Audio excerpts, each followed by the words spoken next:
Welcome to Think Big with Dan and Qasim. Join hosts Dan Melnick and Qasim Masood as they explore big ideas, limitless possibilities, and engage with visionaries, entrepreneurs, and thought leaders who dare to dream big, get inspired, motivated, and find practical tips for personal growth. Think big, dream bigger, and ignite your potential. Welcome to Think Big with Dan and Qasim. Our guest today is Jason. So Jason, if you want to go ahead and introduce yourself, tell us where you live and what you do. Awesome to be here today, Dan. Thanks for having me. Jason Munckton. I work at a specialized accounting firm. I don't even like to really lead with that. When people ask what EcomCPA does, I often say we're an e-commerce accelerator that does taxes and accounting. Our interest is not to do taxes for people. It's really to help them pay less and then grow their business faster. And so I've been at the company for 4 years. It's interesting, my story in joining the business. I was working in e-commerce, and when I had applied to work at the company, thought it was a technology solution for e-commerce sellers. And then I met Jeremy, who's the founder, and when he shared his vision about what they were doing, which was disrupting kind of the old, outdated, broken CPA model and helping entrepreneurs do what we've been helping them do for the past 4 years, I got really excited. So yeah, I've been at EcomCPA for 4 years, trying to help the team understand what it really is that the e-commerce community wants from them, helping people evaluate whether or not we'd be a good partner for them. Awesome. So I'm just curious about your background. You were saying that like you were looking at this company in the past, kind of thinking, okay, well, you have an e-commerce background.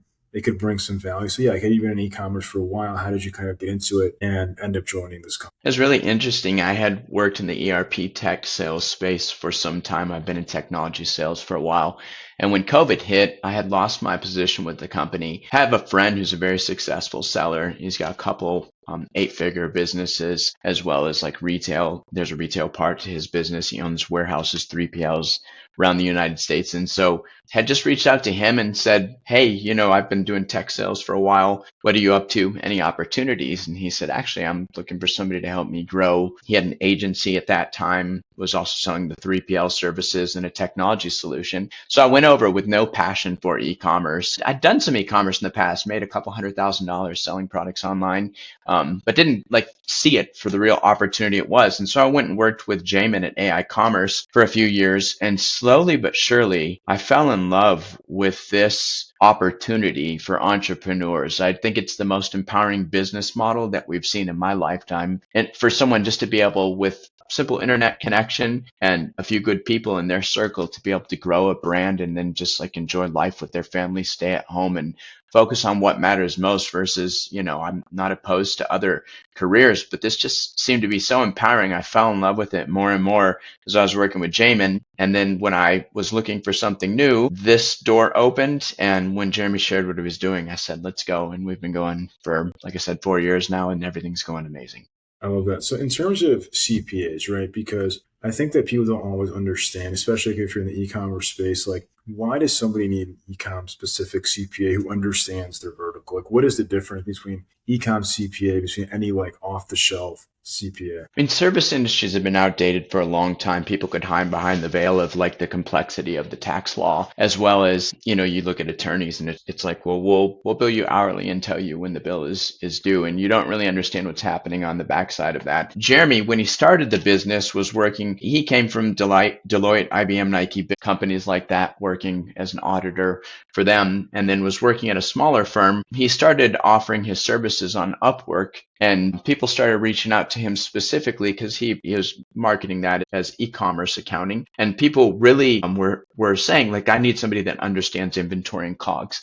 My current CPA has no idea how Amazon FBA fees work. I don't know where I account for the Amazon FBA fees in my COGS. I don't know how to do true accrue accounting with these payment timing delays that happen between getting paid out on Shopify or Stripe or these other things. And so there was just a very evident need immediately in terms of just being able to measure what's really happening in the business. How much cash do I have? Am I allocating it towards the right things? And then on the tax side, there's a lot of unique opportunities. I don't know if there's a huge advantage in working with EcomCPA in comparison to someone else when it comes to tax planning, but most CPAs CPAs are focused on the volume game. It's like, how many clients can we get? And they don't specialize in anything. There's a few little nuances like writing off inventory. An example might be if you have a physical warehouse where you do some of your own shipping, you can create your own insurance to protect your inventory. There's an insurance that you can set up called captive insurance. Any money you put into the captive is non-taxable. That captive company can then invest in other opportunities. And it's highly scrutinized by the IRS. But if you have inventory and you have the right elements that qualify for that particular strategy, it really makes sense. So there are some specific e-commerce strategies, but I just think as a whole on the tax side, that is the most broken part of CPA firms. Even the big firms, like we'd have people come over from Deloitte, or not Deloitte, but some of the bigger firms, KPMG or Cherry Becker. I remember looking at one client and he was filing taxes in 25 states, and we plugged it into our income tax nexus tool where we look at how many states somebody should be filing in. I'm not talking about sales tax, I'm talking about income tax. Right. When you get to $500,000 in sales, some states want you to file a tax return there too. He's filing in 25 states, but he only needed to be filing in 11. And the only reason why we could figure out they were doing that is because it was more money for them. And that's not right. Like, it doesn't make sense to just have people do things. Another client came to us and was filing in all the relevant states that he could for sales tax. His sales tax compliance liability just for filings was $26,000 a year, and he should have been filing in 9 states. And so for us, it's really just like cutting through the noise and being transparent about what clients really need. And they can feel like they can tell that there's something different about the way that you're partnering with them because you know the business so well. You're a subject matter expert. That's awesome. And then, so in terms of size of your clients, I mean, like at what point does it make sense? And at what point is it like, okay, we're too big, we should bring our own person that can help? So is there like a range of where it makes the most sense to engage EcomCPA? I don't know if it's a range. I think it's more of a mindset. We have clients that are coming on right now, pre-revenue. One of the clients that we're bringing on right now, it'll be a celebrity brand, but they don't have any revenue. But the person that's kind of steering the ship has grown 5 brands to very successful exits in the space that they're going to be operating in. I think it really depends on your mindset. If you know that you have a viable product in the market that's going to do well, and you have the money to hire the right experts, we're definitely one of the people that you should be thinking about engaging. Because as you grow quick, the data that you need to consume and the amount of moving parts and pieces to your business, like it grows so fast. If you don't get the right controls on that early, then it costs money to go back and kind of like get a true picture of where the business really is. It's really interesting with the tariffs, Dan. What happened recently, we've got 3 clients that I know of that are closing their doors. And they all have really good products, but they weren't on our controller plan. One of them we were trying to get up to speed because the previous CPA didn't do a good job, but they really didn't have the right visibility into their business. And so when the tariffs hit, it was like, wait, like we don't have any money, we're out of cash. And so, the answer to when do we need to hire an e-commerce focused firm like EcomCPA, you'll know. You'll feel that there's something missing. You'll be like, I know I'm paying more in taxes than I need to. I know that, my CPA, when we review the financials, isn't pointing out things like, why are your COGS swinging 20, 30% every month? When are you guys going to consider an inventory management system? You guys are at $15 million.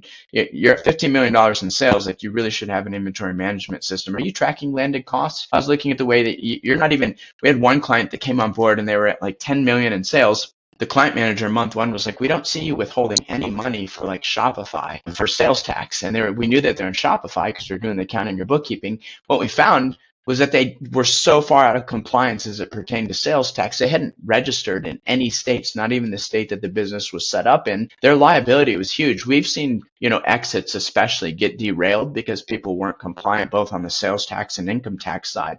They go to do due diligence and they say, show us all of the states that you're registered in for sales tax and where you're filing income taxes in. And they're like, oh, we're not doing any of that. And then the buyer says, well, we need to write a clause that puts the onus on you. And then we've seen really good deals that were structured well, where people are about to have the best moment of their life become the worst moment in their life because they just were being too relaxed. Yeah, no, it's a really good point that you bring up, Jason, because if you have the budget, definitely investing in something like EcomCPA from the get-go, because there are so many nuances, especially if you're a new e-commerce founder. And even if you've done it before, you might have had a CFO or somebody else.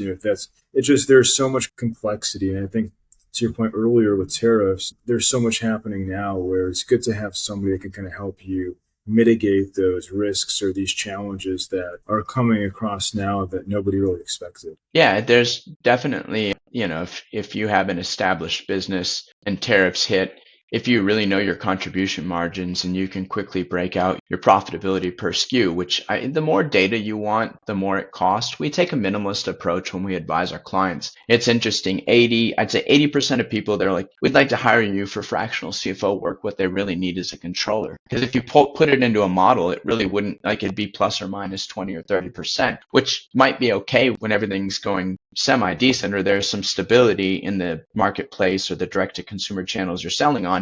But when tariffs hit, you really need to know very specifically what's happening and how much cash is left, and then what you do. Like there's been a lot of different ways our clients are navigating, trying to get around the tariffs or at least trying to figure it out. But you have to be prepared for it. You have to at least know where you're at before you can even make decisions. And a lot of people just weren't ready for it. But so do you, for example, I mean, when you're kind of looking at the analysis and taxes and things like that, do you kind of advise your clients, for example, you might want to turn off this channel or this expenditure because those things are often sometimes people are investing in a channel which is not super profitable, which is not really, moving the needles. What kind of what do you look at in terms of the kind of holistic approach when it comes to financials for an e-commerce brand? It depends. If you're smaller and you're just testing a new channel like TikTok Shop and you're at $3 million in revenue and your margins, like you're only taking home 10 to 11%, you shouldn't be allocating that much money to it. But let's say you're a little bit further along. You're at 8 million, you've got some cash in the bank, you've got a fractional CFO. Well, that fractional CFO should have already modeled out like what the potential was for TikTok Shop. You should be aiming at something very specific if you're launching a new channel. And the CFO should be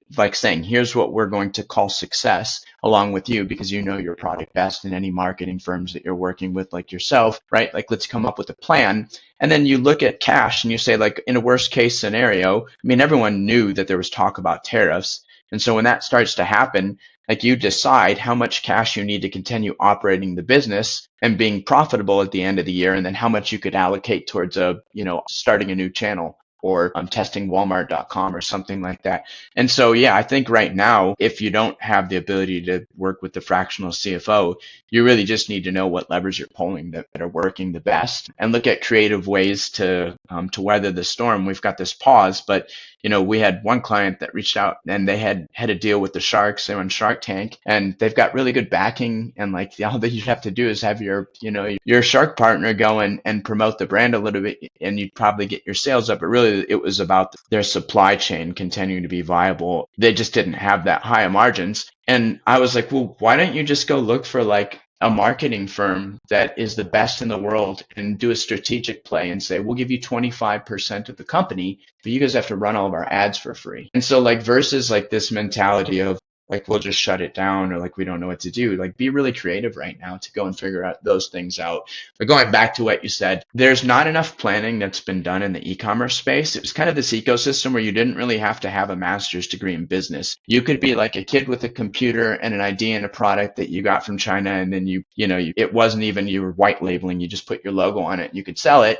And it was really easy to do because there weren't that many people operating in that space. Now you have to be like a real business owner in order to be successful in e-commerce. And so I think the people that are going to make it through what we're seeing right now and just the brands that are going to last, it takes a little bit more business intelligence to really make it work versus 10 years ago when almost anyone could get involved. For sure. And then I guess when you're helping your clients, when it comes to taxes, I know that some brands are operating outside of the US as well. So do you guys kind of look at that, or how do you kind of handle compliance, even if you're selling to a country like Canada or somewhere else, which is not here in the US?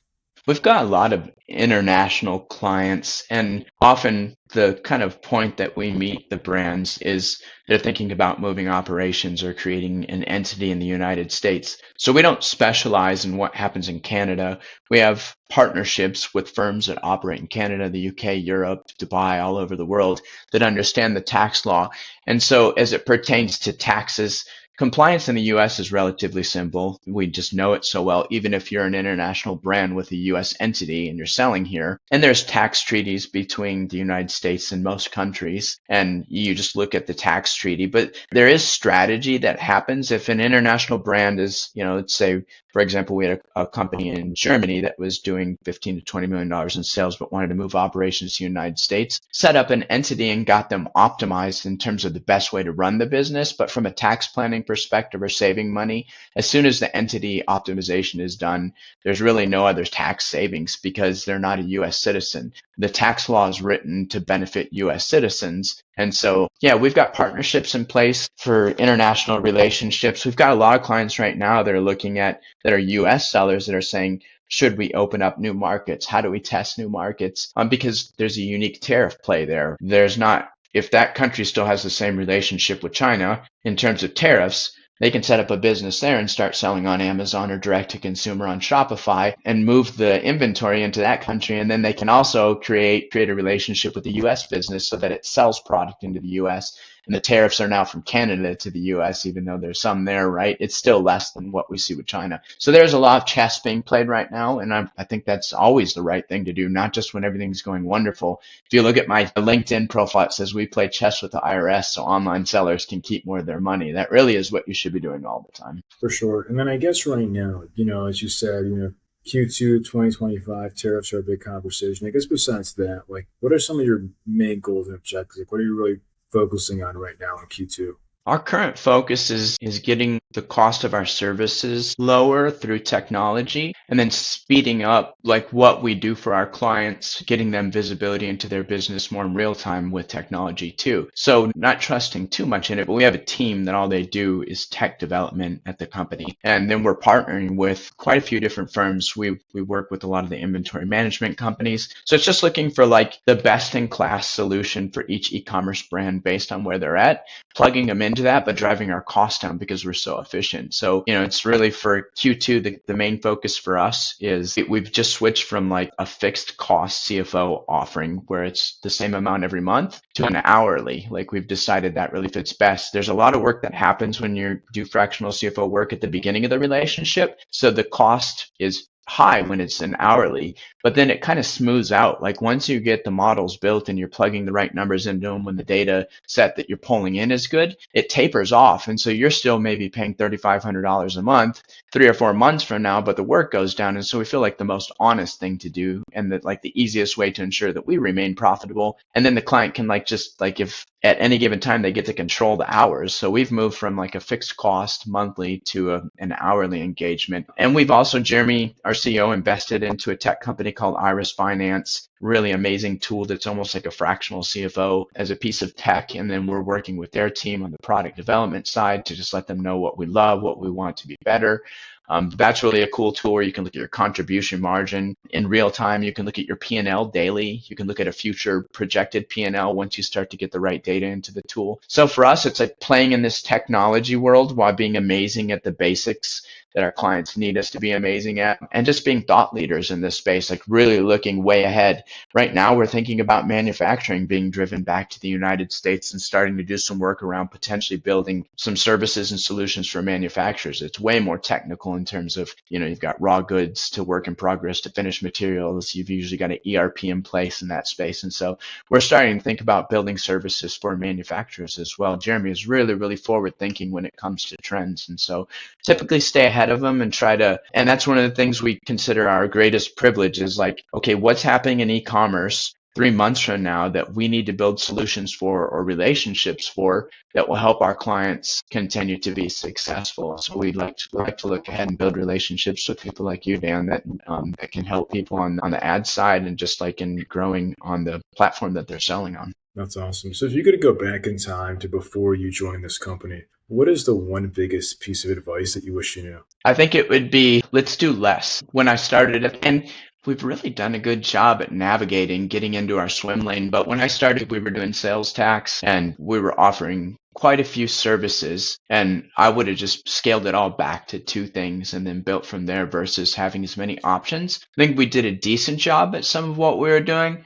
but now I believe the team is best in class in multiple ways in terms of what we're doing. We probably could have gotten to that a little bit faster if we had scaled back the offering a little bit. And it was hard. So that's one of the unique things is like I could quit today, Dan, and be like, I don't work at EcomCPA. I could go get a cardboard box and like go sit on the corner and say I do taxes, and there would be a line around the block. There's a shortage of tax professionals and CPAs in the United States. So it's like people are going to be knocking at your door. And that's another thing. We could have said no more often. We actually let go of quite a few of our clients a few years ago on the tax side, and we didn't just like say, hey, you're not working with us anymore. We said, hey, you should meet this other firm.